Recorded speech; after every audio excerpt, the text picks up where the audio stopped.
Noong 1991, nagsimula ang paglalakbay ng One in Christ Church sa Riyaya sa pangunguna ni Bishop Pastor Mario G. Malipiran Jr.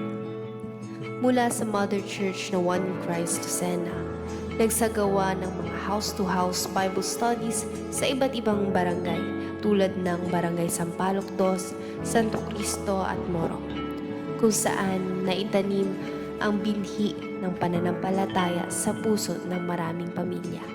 Nang tumatakbo ang panahon, umunlad ang ministeryo sa tulong ng home Bible studies at mga evangelism crusades. Kahit pa maraming hamon tulad ng kakulungan sa budget, layo ng biyahe at iba pang hadlang, hindi tumigil ang paglilingkod. Nagsimula ang mga pagtitipon sa isang maliit na garahe sa Barangay Sampaloc 2 sa pangunguna ni Pastor Rod Capison bago siya bumalik sa Mother Church sa Lucena. Taong 2000, lumaki ang kongregasyon at sa grasya ng Diyos ang pagpatayo ng Filipino Church building sa Barangay Santo Cristo. Hanggang ngayon, ito ang nagsisilbing tahanan ng ating worship at fellowship services, isang patunay ng probisyon ng Diyos at dedikasyon ng mga leader at miyembro ng simbahan. Noong August 25, 2000, dumating na turning point ng simbahan nang itinalaga si Pastor William Inoy bilang resident head pastor. Hanggang ngayon, patuloy niyang ginagampanan ng tungkulin sa ilalim ng kanyang pamumuno. Lalo pang lumago ang simbahan. Taong 2007, tinayo ang unang church plant sa Barangay Hon sa pangunguna ni Pastor Joe Astora Chatindo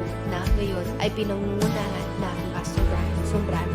2012, nakamit natin ang milestone ng pribilehiyo sa One in Christ Mamala Prayer Camp na unang pinamunuan ni Pastor Tasio Gaitan. Kalaunan ay nasundan ni Pastor Isagani. Ang lugar na ito ay naging sentro ng panalangin, retreat at tahanan ng bagong outreach. Sa mga taon, patuloy na lumawak ang minister. Ang OIC Bitang, tinatang sa pamumuno ni Pastor Oliver ay naglalayon na maabot ang mas maraming kaluluwa.